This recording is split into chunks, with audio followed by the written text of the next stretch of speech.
ప్రపంచ దేశాలన్నీ కూడా విక్టిమ్సే ఒక రకంగా టెర్రరిజానికి. పాక్ పెంచి పోషిస్తుందని తెలుసు, అధికారికంగా వాళ్ళ అంత్యక్రియలు కూడా టెర్రరిస్టులకు జరుపుతున్నారు. ఇవన్నీ కనిపిస్తున్నా కూడా ఎందుకు పాకిస్తాన్ని ఒక టెర్రరిస్ట్ దేశంగా ప్రకటించట్లేదు? అమెరికా కావచ్చు, ఇటు చైనా కావచ్చు, వీళ్ళందరూ కూడా ఎందుకు ఇంత హిపోక్రసీ డిప్లొమసీతో మాట్లాడుతున్నారు? అంటే వాళ్ళ దృష్టిలో టెర్రరిజం కాదు, ఇది నేషనల్ ఇంట్రెస్ట్ల పేరిట, దేశ ప్రయోజనాల పేరిట తమ వ్యూహాత్మక ప్రయోజనాల కొరకు వివరిస్తారు. ఐడియాలజికల్గా వివరించిన వేరు, ఇది ఐడియాలజికల్ కాదు, this is more strategic. China సిద్ధాంతానికి పాకిస్తాన్ తీవ్రవాద సిద్ధాంతానికి ఏంటి పోలిక? ఆ మాటకైతే చైనా కూడా విక్టిమ్ ఆఫ్ ఇస్లామిక్ ఫండమెంటలిజం. తన జిన్జియాంగ్ ప్రావిన్స్లో యుగర్ ముస్లింల విషయంలో చైనా అనుసరిస్తుంది, చాలా కఠినంగా అనుసరిస్తున్నాం, అంత చాలా విమర్శలు కూడా ఎదుర్కొంటాం చైనా. అందువల్ల చైనా ఇది విక్టిమ్. ఆ మాటకైతే అమెరికా అందరికన్నా విక్టిమ్ కదా. అసలు ఇంకా ఏ ప్రూఫ్ కావాలండి దేవి గారు మీకు?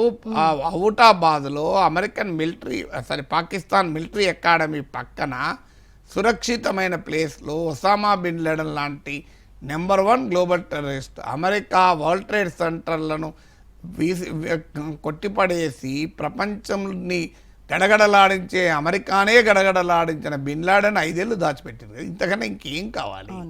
ఇంతకన్నా ఇంకేం ప్రూఫ్ కావాలి? మసూద్ అజర్, హఫీజ్ సయీద్ తర్వాత సంగతి. మసూద్ అజర్ అమెరికా కూడా టెర్రరిస్ట్ ఉంటుంది కదా, హఫీజ్ సయీద్ అమెరికా కూడా టెర్రరిస్ట్. మరి ఇంకేం కావాలి?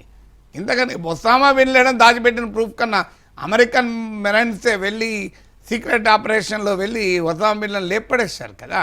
వాట్ ప్రూఫ్ అమెరికా వాంట్స్ ఇంతకన్నా?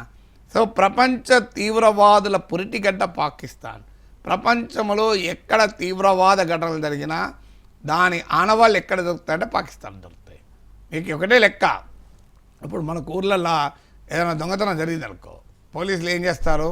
పాత క్రైమ్ ఫైల్ తీస్తారు, తీసి రౌడీ షీటర్ల లిస్ట్ ఉంటుంది, ఇతర పాత నేరస్తుల లిస్ట్ ఉంటుంది.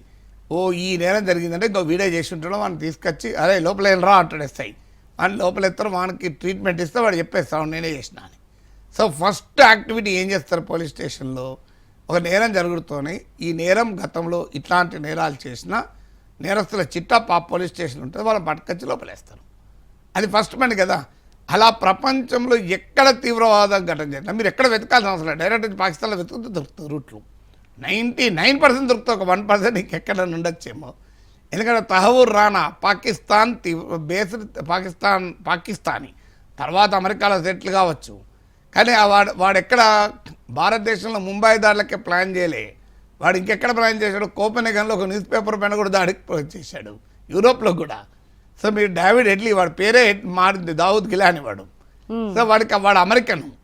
సో వాడు అమెరికా వాడిని ఇప్పటికప్ప చెప్తలేదు కదా. వాడు ముంబై దాడుల్లో ప్రధాన నిందితుడు. వాడికి సహకరించిన తహవూర్ రానాను 17 ఏళ్ళకి ఇచ్చారు, 17 years. ఇప్పటికే డేవిడ్ హెడ్లీ ఇస్తున్నాడు, ఇస్తలేరు ఎందుకు? డేవిడ్ హెడ్లీ అమెరికా కూడా ఏజెంటు, లష్కర్ ఈ తోయిబాకి ఏజెంట్ కాదు, పాకిస్తాన్కే కాదు ఏజెంటు, వాడు అమెరికన్ సిఏ కూడా ఏజెంటు. అంటే ఇది కదా ఈ చరిత్ర.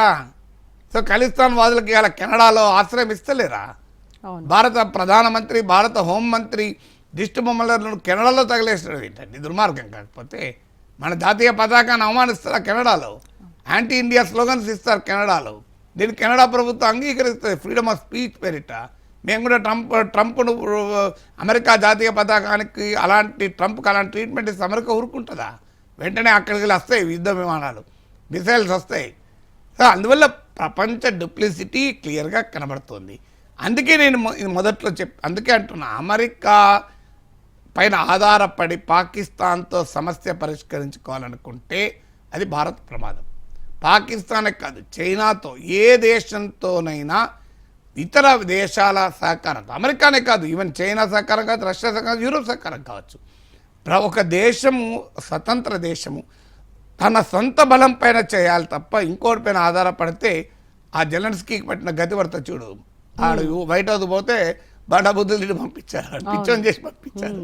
జెలెన్స్కీ ఒకవైపు నుంచి ట్రంప్ చెంప మీద కొట్టుడు, ఒకవైపు నుంచి జేడీ వ్యాన్స్ కొట్టాడు. వీడు గిలగిల తనుకొని వచ్చేసాడు. ఏం చేశాడు? మళ్ళీ పిలిచి సంతకం పెడతా అన్నాడు, పోయి సంతకం కూడా పెట్టిండు, మినరల్ డీల్ మీద సంతకం కూడా అయిపోయింది కదా.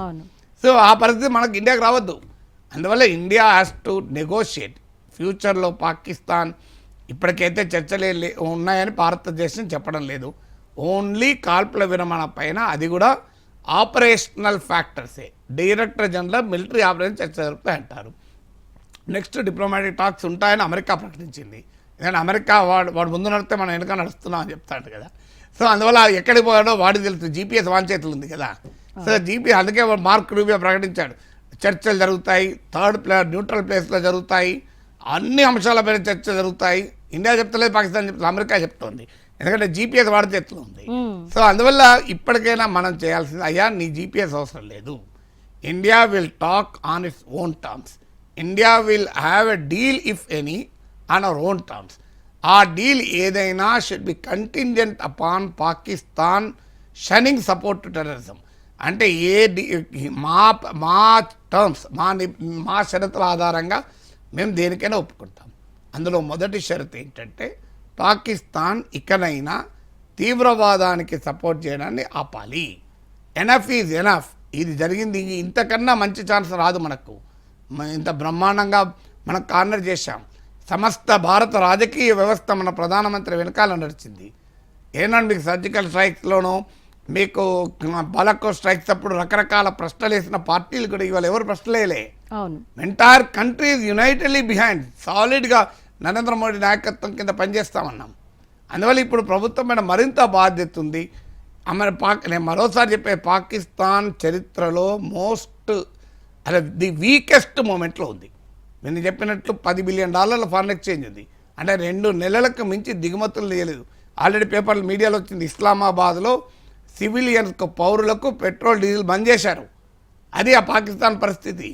సో బిచ్చగాళ్ళలాగా మమ్మల్ని చూస్తున్నారని ఆ దేశ ప్రైమ్ మినిస్టర్ చెప్పాడు. మేము ఎక్కడికన్నా అప్పులు అడగడానికి పోతే మమ్మల్ని బిచ్చగాళ్ళలాగా చూస్తున్నారని. పాకిస్తాన్ నేషనల్ అసెంబ్లీలో ఒక పార్లమెంటు మెంబర్కు మన ప్రధానమంత్రికి మోడీ అంటే వణుకుతున్నాడు, భారత్ అంటే భయపడుతున్నాడు, మన ప్రైమ్ మినిస్టర్ ఎక్కడున్నాడు అన్నాడు.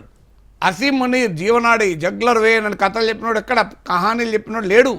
మీకు 22 తర్వాత ఏప్రిల్ 20 తర్వాత వెరీ అసీం మునీర్, మన పేపర్లు యాడ్ చేయాలి, అసీం మునీర్ దొరకడం లేదని. అసీం మునీర్ పైన తిరుగుబాటు జరగవచ్చు అని వార్తలు వస్తున్నాయి.